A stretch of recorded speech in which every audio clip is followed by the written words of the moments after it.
It all started on a quiet Saturday morning, the kind of day where the sun cast long golden rays over neat lawns and birds chirped in rhythm with sprinklers. I was sipping coffee on my back patio, admiring the little space I had built for myself.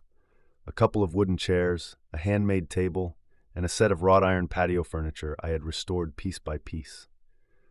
To me, it was more than just furniture.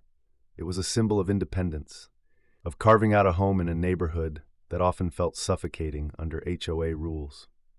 But that morning, my peace shattered. A knock at the door revealed Margaret Wilkins, the HOA president, standing there with her trademark smug smile and a clipboard clutched like a weapon. She didn't waste time with pleasantries. Instead, she waved a slip of paper in my face and declared my patio furniture a design violation because it wasn't approved by the aesthetic committee. I nearly choked on my coffee. Furniture? A violation? According to her, the ironwork clashed with the neighborhood's modern standards, and unless I removed it immediately, the HOA had the authority to seize it. I argued, of course. I reminded her the HOA bylaws never once mentioned patio furniture, but she was unfazed. A week later, I came home to find my patio stripped bare. The chairs, the table, the love seat I'd painstakingly restored, all gone. Sitting on my porch was another smug letter. The items had been confiscated and would be sold at the upcoming HOA auction. My blood boiled. Not only had they stolen my property, but they planned to profit off it. Neighbors whispered sympathy, some shaking their heads at Margaret's tyranny, but most kept their heads down, fearful of her wrath. I felt humiliated and powerless until something clicked inside me. If she wanted a fight, I was going to give her one. I wasn't just going to get my furniture back. I was going to turn the entire neighborhood against her. And so the plan for the auction heist was born. Revenge doesn't always start with fire and fury. Sometimes it starts with paper.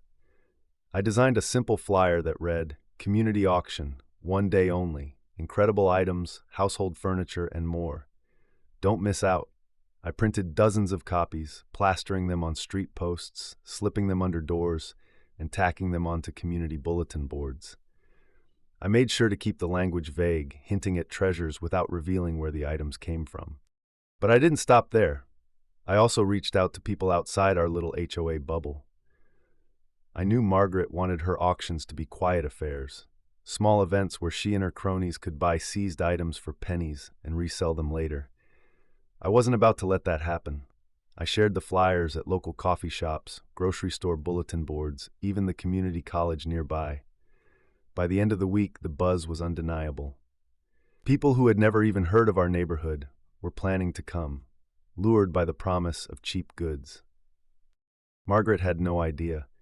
She strutted around in her pastel blazers, thinking she was untouchable, certain the auction would be yet another demonstration of her power. Meanwhile, I could barely contain my excitement. The trap was set. The night before the auction, I walked past the community hall where the items were stored. Through the window, I spotted my furniture lined up like trophies, tags dangling from each piece. Seeing them there filled me with anger, but also determination. Tomorrow, in front of the entire neighborhood, and a crowd she never expected, Margaret's little empire was going to crumble.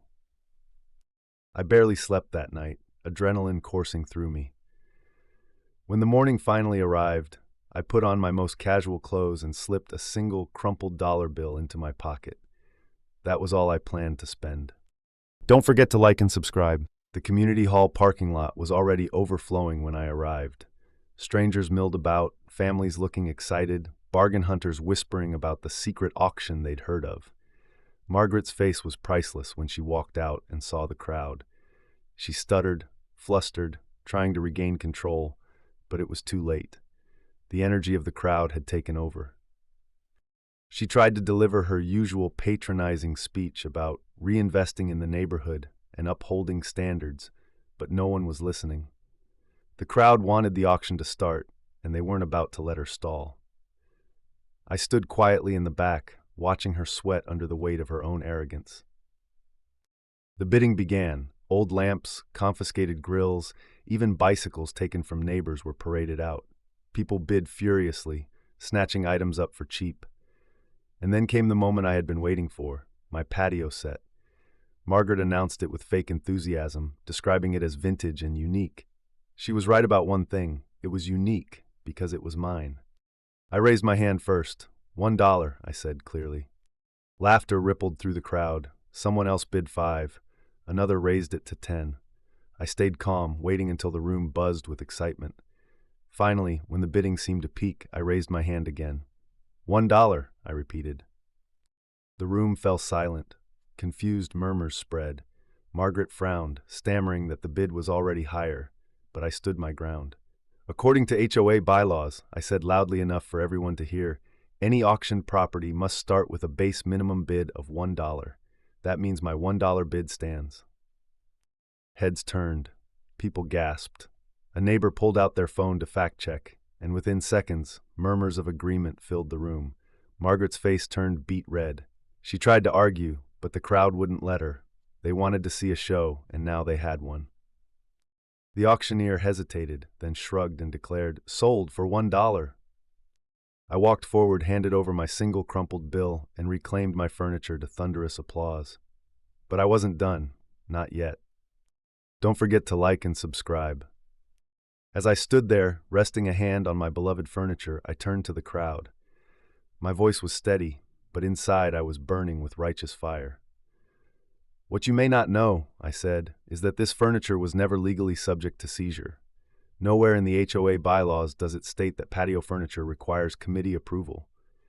Margaret here took it upon herself to declare it a violation, and then she arranged to sell it. The room erupted in gasps and angry shouts. Neighbors who had lost bikes, grills, or yard tools suddenly realized they might have been victims of the same illegal seizures. Phones lit up as people began recording. Margaret tried to interrupt, waving her arms and insisting it was all within the rules, but the crowd wasn't buying it. I pulled a copy of the bylaws from my pocket, flipping to the highlighted section. Right here, I read aloud. The HOA has no authority to seize personal property without due process. That means every single item sold today was taken illegally. It was chaos. Neighbors demanded refunds. Some stormed out to retrieve their purchases. Others shouted at Margaret directly. Her carefully constructed facade crumbled as she stammered excuses, sweat dripping down her forehead. The auction had turned from her moment of triumph into a public execution of her credibility. By the end of the day, the HOA board called an emergency meeting. Margaret was suspended pending investigation, and whispers of her resignation filled the air. Neighbors who once stayed quiet now spoke openly about her tyranny, emboldened by what they had seen. As for me, I wheeled my patio furniture back home, the applause of neighbors still ringing in my ears. I set it up on my porch again, this time with a smile of victory. It wasn't just about getting my furniture back. It was about showing the HOA that no one was above the rules, not even the self-proclaimed queen of the neighborhood. The best part? For weeks afterward, every time Margaret passed by my house, she had to see me sitting proudly in that very same chair she tried to steal. It was the sweetest revenge, served with a side of justice. And that's how the so-called HOA auction heist became the talk of the neighborhood, a story of power, pride, and the day the tyrant of our HOA was finally brought to her knees.